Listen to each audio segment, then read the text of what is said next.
Hello guys, আসসালামু আলাইকুম। সবাই কেমন আছেন? এই যে একটা রান্না নিয়ে চলে আসলাম। আমি হাঁড়িটা চুলাতে দিইনি এখনো, হাতে মাখাবো তাই। আম, কড়াইতে তেল দিয়েছি, এখন পেঁয়াজ দিয়ে দিলাম। এটা একটু পেঁয়াজ বেশি লাগে। রসুন কুচিও দিয়ে দিয়েছি। এখন কাঁচামরিচ কাটা ছিল সেটা দিয়ে দিব।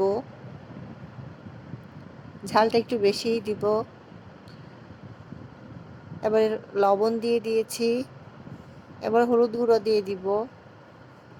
দিয়ে হাতটা দিয়ে সুন্দর করে মাখিয়ে ঝাল পেঁয়াজ আর রসুনগুলো নরম করে ফেলবো, যাতে তরকারির স্বাদটা খুব ভালোভাবে আসে। এই যে আমার এখন মাখানো হয়ে গেছে। এখন মাছগুলি দিয়ে দিব।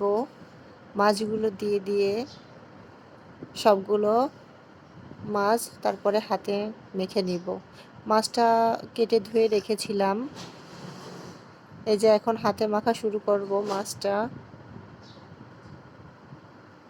আমি আজকে লোট্টা মাছ রান্না করতেছি। লোট্টা মাছটা অনেক সুস্বাদু আর এতে অনেক পুষ্টি।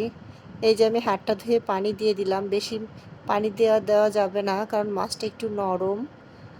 আর এই সিজনে এখন অনেক পাওয়া যায় মাছটা।